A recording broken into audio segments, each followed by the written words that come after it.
আসসালামু আলাইকুম রাহমাতুল্লাহ। প্রিয় বন্ধুরা, আশা করছি আপনারা সকলেই ভালো আছেন।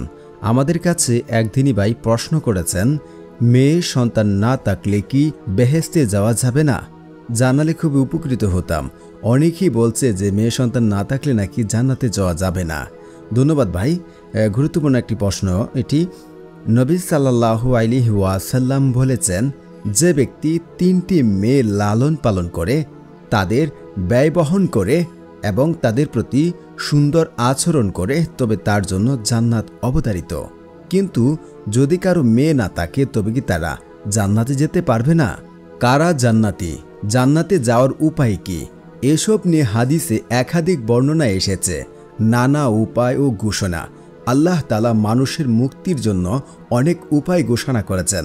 কারো মেয়ে সন্তান না থাকলে যে সে জান্নাতে যেতে পারবে না, বিষয়টি এমন নয়, বরং এটি দায়িত্ব পালনের উপর উদ্বুদ্ধ করা হয়েছে।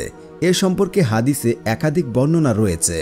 নবীজি সাল্লাল্লাহু আলাইহি ওয়াসাল্লাম বলেছেন, যে ব্যক্তি 3টি মেয়ে লালন পালন করে, তাদের ব্যয় বহন করে এবং তাদের প্রতি সুন্দর আচার ব্যবহার করে, তার জন্য জান্নাত অবধারিত। একথা শোনার পর সাহাবাদের মধ্যে একজন বেদুইন দাঁড়িয়ে বলল, 2জন মেয়ে লালন পালন করলে? রাসূল সাল্লাল্লাহু আলাইহি ওয়াসাল্লাম বললেন, হ্যাঁ, 2জনকে লালন পালন করলেও। উপস্থিত সাহাবাদের বিশ্বাস যে যদি সে একজনের সম্পর্কে জিজ্ঞাসা করত, তাহলে কি নবী সাল্লাল্লাহু আলাইহি ওয়াসাল্লাম হ্যাঁ বলতেন? হযরত আয়েশা সিদ্দিকা রাদিয়াল্লাহু আনহা বলেন, নবী সাল্লাল্লাহু আলাইহি ওয়াসাল্লাম বলেছেন, কোনো ব্যক্তি যদি মেয়ে সন্তান দায়িত্বশীল হয়, এরপর তার সুন্দর আচরণ করে, তাহলে ওই মেয়ে তাকে জাহান্নাম থেকে আড়াল করে রাখবে। বুখারী শরীফের হাদিস। হযরত আবু সাঈদ খুদরি রাদিয়াল্লাহু আনহু থেকে বর্ণিত, নবী সাল্লাল্লাহু আলাইহি ওয়াসাল্লাম বলেছেন, যে ব্যক্তি 3টি মেয়েকে, অন্য রেওয়াতে আছে অথবা 2টি মেয়েকে লালন পালন করে, আদব শিক্ষা দেয়, বিবাহ ব্যবস্থা করে এবং তার প্রতি সুন্দর আচরণ, তবে সে জান্নাতের অধিবাসী হবে। আবু দাউদের হাদিস। মেয়ে না থাকলে জান্নাতে যাওয়া যাবে না, বিষয়টি কিন্তু এমন নয়, বরং যাদের মেয়ে সন্তান বা যাদের দায়িত্ব নারীরা আছে, তাদের প্রতি উচ্ছম আচরণ, তাদের সার্বিক ভালো ব্যবস্থাপনায় যথার্থ দায়িত্ব পালন করবে, এ দ্বারা আল্লাহ তাআলা ওই ব্যক্তির জান্নাতে যাওয়ার ব্যবস্থা করে দেবেন। মহান আল্লাহ তাআলা অনেক দয়ালু ও মেহেরবান।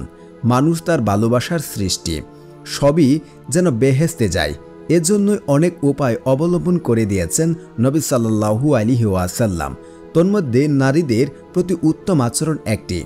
এছাড়াও মহান আল্লাহ আরও অনেকের জন্য জান্নাতের সবকটি দরজা উন্মুক্ত করে দেবে বলে ঘোষণা করেছেন। তারা কারা? হাদিসে বর্ণনা থেকে তাদের বিষয়টি প্রমাণিত। একটি হাদিস আপনাদের সামনে বর্ণনা করছি।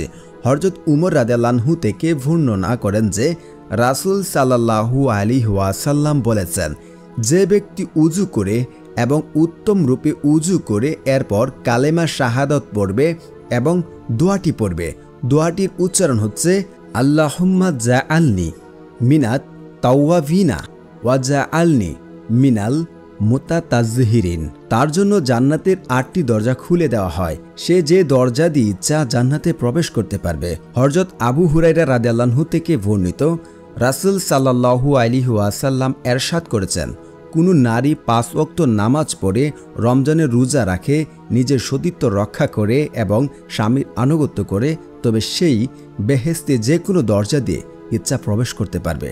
সুতরাং এমনটি ভাবার আবশ্যক নেই যে যদি কারো মেয়ে সন্তান না থাকে তবে তারা জান্নাতে যেতে পারবে না, বরং আল্লাহ চান যে দুনিয়ার সকল মানুষ যেন জান্নাতে যান।